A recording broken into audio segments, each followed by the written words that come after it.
Hi, my name is Catherine Carter. I'm an insect enthusiast here in the Pacific Northwest. I am not an entomologist. I don't have a degree in any respect. I'm just a hobbyist at this point. And I'm making a video because I wanted to bring awareness to the changes in the insect biodiversity, specifically here in the Pacific Northwest.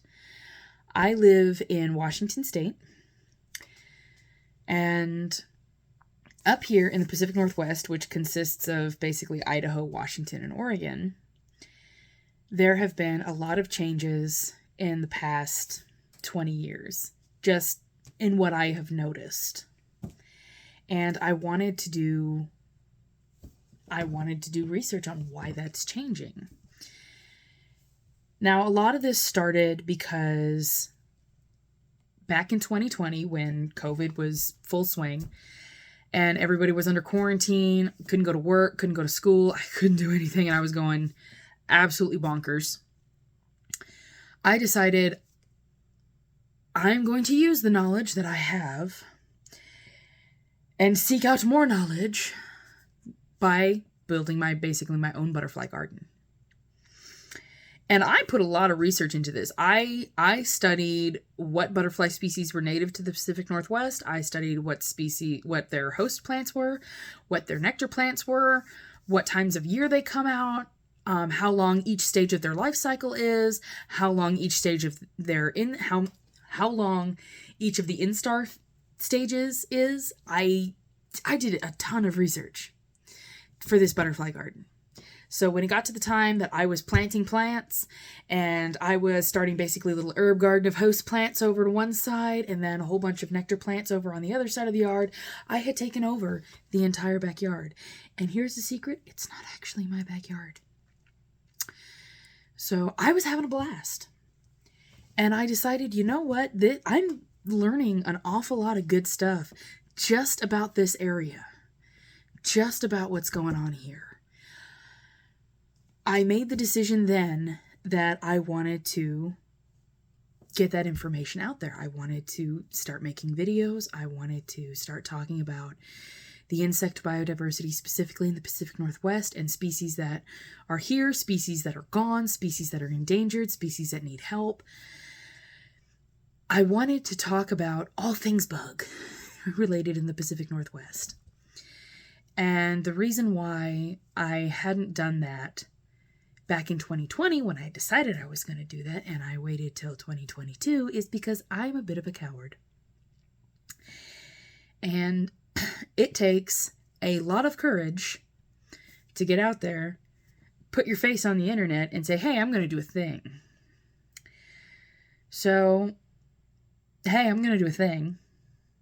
And this is just my first video ever. So, I full on expect it to suck. I'm okay with that. My next video is probably also going to suck. But I really think it could do some good. So why not? So I guess where I kind of want to start is back when I was a kid. This is the first big change that I noticed in the insect population here in Washington State. When I was a little kid, we would visit my grandparents every other summer, and we did that all the way up until I was maybe 12 years old, when we actually moved to the Yakima area, and we were about 90 minutes away from my grandparents' house. So every other summer, we would come down to my grandparents, and every year, my grandpa would find maybe one or two, at the most, Polyphemus moth cocoons. Now, Polyphemus moth is a very beautiful, big, brown moth that we have up here. It's a member of the Saturnidae family in the order Lepidoptera. And they're awesome. They're about yayish big, I guess. I haven't seen one in years. But they're big and brown, and they have kind of a pink stripe that goes across their hind wings and forewings, and then 2 eye spots on their hind wings that are actually translucent. They're like little windows. And I always thought this moth was just so cool. And when we were little kids, my grandfather found one year and was like, hey, look at this. And I'm 5 years old. So I'm like, okay, that's a rock. That looks like a rock. But he's like, no, it's a chrysalis, which is actually in reference to butterfly cocoons, not moth cocoons. But the man died in 2012. I don't think he needs correcting at the moment. But he showed me this, and it was on his side yard fence. And so we watched it. We watched it until it hatched. And that was my earliest memory of really seeing the beauty in insects, was him holding this Polyphemus moth on his hand, just letting it dry out its wings.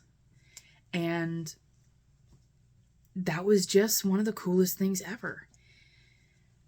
But then I kind of started to realize as I look back on these memories that after that year, I don't think I ever saw one. And once I kind of hit my teen years, I don't remember seeing any of the cocoons, because he'd bring in the cocoons every time he found one. If he found it empty, he brought it in. If he found it not empty, he'd put it somewhere safe until it did get empty, and then he'd bring it in. And he just stopped bringing them in. And I didn't realize this before he had passed away, but I never asked him if he just stopped collecting them or if he stopped finding them. But I think it had a lot to do with he stopped finding them. And instead, we have things like, we have snails now. Now, when I was a little kid, we didn't see any snails. I'd never seen snails in my grandparents' place. We saw Polyphemus moth cocoons. We saw tomato worms. I saw a scorpion once. Just once. That was enough. But we don't see those anymore. Now we just see snails. The wasps seem to be chill. The wasp population hasn't seemed to change visibly. But the moths, the pollinators, the bees, the butterflies, I used to see a lot of them that I don't see anymore. I used to see swallowtails all the time. I don't see them anymore. I used to see these little blue butterflies that wouldn't stay still long enough for me to tell what they were. I don't see them anymore. So I wanted to bring awareness because it is very obviously changing. And couldn't tell you if it's changing for the better or for worse, but nobody seems to be talking about it.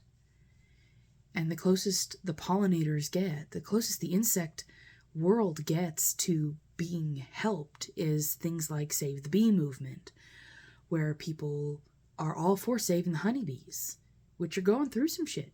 I'm not denying that. But they're not the only ones in danger. Wild bees, like bumblebees, mason bees, sweat bees, they're having just as many issues. And because people are more concerned with just getting the bees off their property than they are with finding out whether or not bees are actually harmful to them, a lot of these populations, especially with the solitary bees, are being diminished for no other reason than it's a bee. So, my videos in the future, I would like to focus on one bug at a time. Just on the ones that just kind of the new ones that I've seen, the ones that I come across, the ones that I learn new things about. I mean, there's a lot of them out there. I got plenty of material to work with.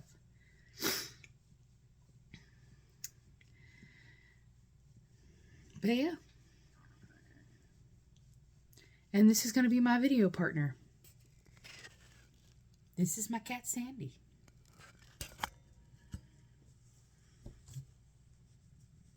She doesn't care about bugs. She just wants pets. That's all she wants.